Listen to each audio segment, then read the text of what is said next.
Bagaimana memberi lihat kepada teman yang isbal? Karena dia bilang isbal itu boleh asalkan tidak sombong. Padahal dia hafal hadits tentang isbal di neraka. Pendapatnya bahwa hadits itu luas maknanya. Dia juga mengatakan kayak panitia neraka saja itu Ustadz yang mengharamkan isbal. Setiap orang isbal neraka mi tempatnya beda Ustadz.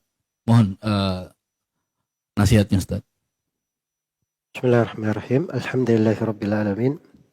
Wassalatu wassalamu ala al-mab'uts rahmatan lil alamin. Nabiyina Muhammad wa ala alihi wa sahbihi wa man tabi'ahum bi ihsanin ila yaumiddin, amma ba'd.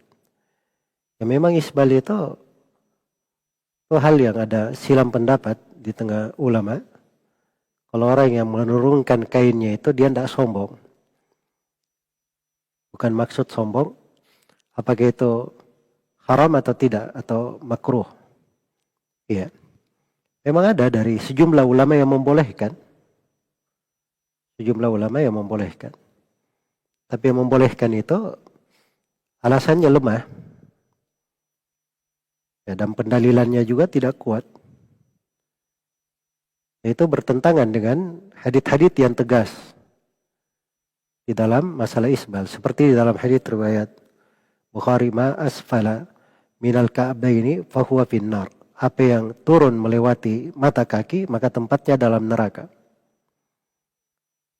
Di antaranya hadits di dalam riwayat Muslim, thalathatun la yukallimuhumullahu yawmal qiyamah wa la yanzuru ilaihim wa la yuzakkihim wa lahum adzabun alim. Ada 3 orang yang Allah tidak akan lihat pada hari kiamat. Tidak akan disucikan dan tidak akan Allah berbicara dengannya, dan untuk mereka siksaan yang pedih. Salah satunya al-musbil izarah. Orang yang isbal kainnya. Dan dikasih rincian dalam riwayat ini. Antara sombong dan tidak sombong. Ada rinciannya. Iya. Kemudian yang dilihat dari bagian hadits itu malah ada sebagian kasus sahabat seperti Ibnu Mas'ud radhiyallahu taala anhu. Beliau pernah ditegur oleh Nabi karena isbal. Maka Ibnu Mas'ud beralasan dia isbal karena betisnya cacat, kecil betis beliau cacat.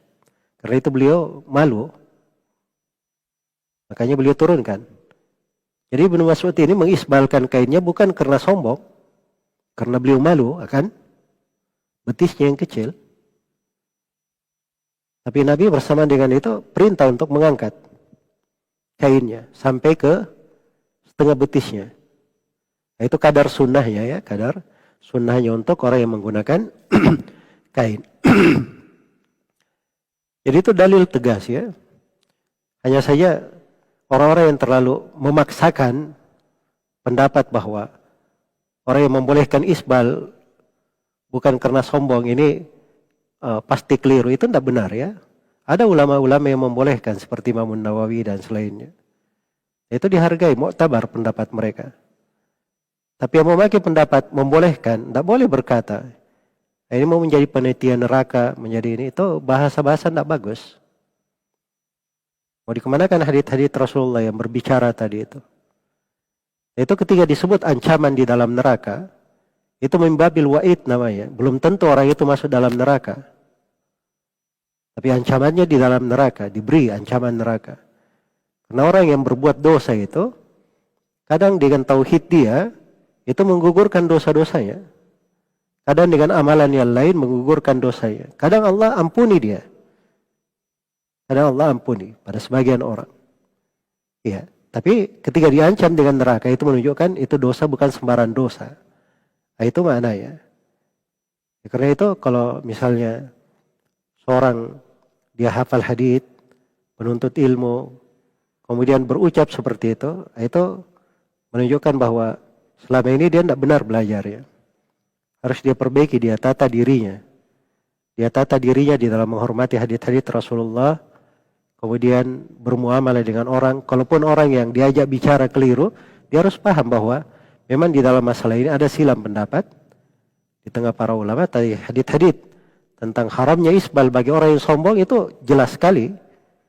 Ya, dan hadits-hadits yang menjelaskan tentang bahaya isbal itu menurunkan kain, melewati mata kaki untuk laki-laki, khusus laki-laki ya. Kalau perempuan nggak apa-apa. Itu hadits-hadits datang dari Nabi berlaku umum.